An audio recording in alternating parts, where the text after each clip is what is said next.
Evet, hoş geldiniz. Bugün ne yapıyoruz? Başlıktan da gördüğünüz gibi.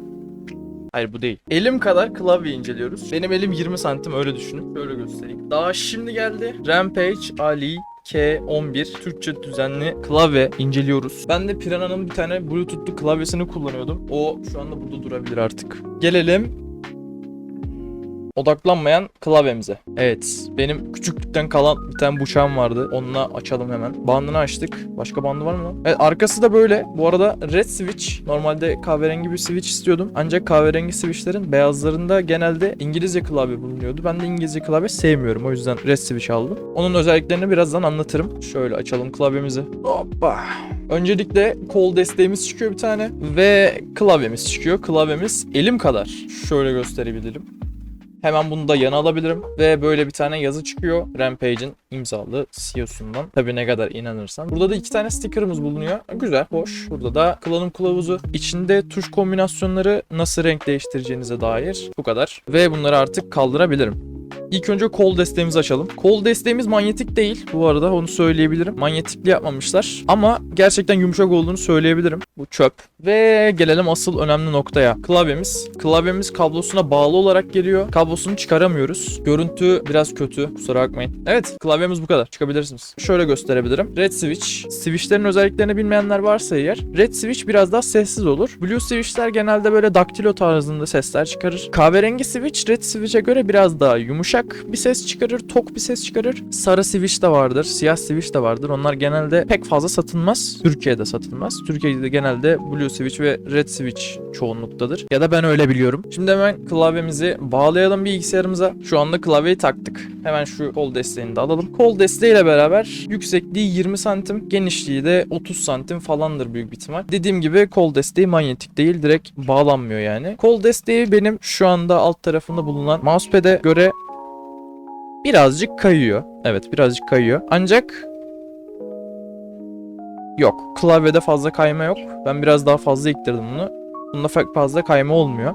Alt tarafında 4 tane kaydırmazlarımız var. Şunu da söyleyeyim. Kablomuz örgü değil maalesef.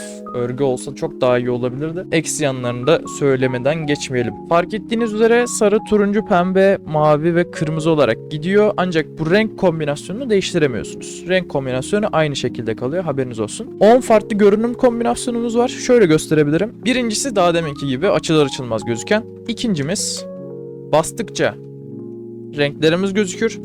Üçüncü böyle akan renk kombinasyonu var. Dördüncü böyle bastıkça, yok bastıkça değilmiş pardon.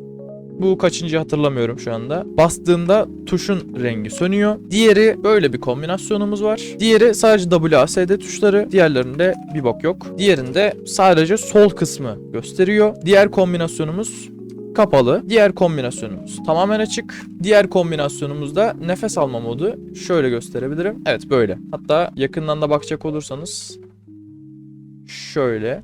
Kameradan dolayı bazen yanıp sönme olabiliyor ledlerde. Ancak gerçek gözle bakıldığında öyle bir yanıp sönme yok. Fn tuşuna basılı tutup i'ye basarsak eğer ledimizin hızını ayarlıyoruz. Mesela arttıralım. Bu kadar hızlı olabiliyor. Maksimuma getirelim hatta. Maksimum büyük ihtimal bu. Ş'ye basarsak eğer led hızımız yavaşlıyor. Fn tuşuna basıp Ü tuşuna basılı tutarsanız eğer led parlaklığını arttırırız. Yumuşak G tuşuna basarsak led parlaklığını azaltmış oluruz. Çok düşük oldu bu sefer de.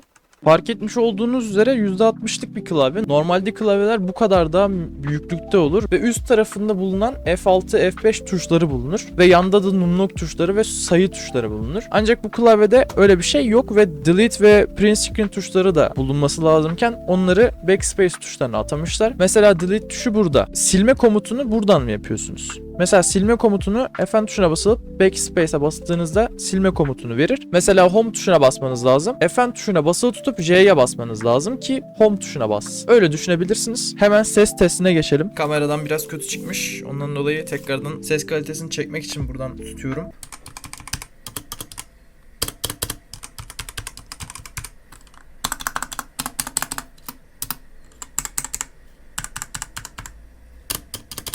Birazcık yay sesi çok az bir şekilde var. Yok değil, var.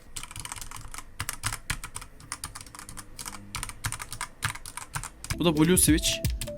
Ses farkına bakın.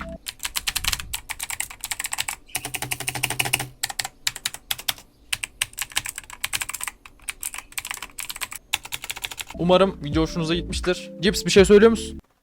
Bence de. Aklınıza takılan bir soru olursa eğer yazabilirsiniz. Evet, bu videoluk bu kadar. Umarım unuttuğum bir şey yoktur. Ben kaçıyorum artık. Dikkat edin kendinize. Görüşmek üzere. Hoşça kalın.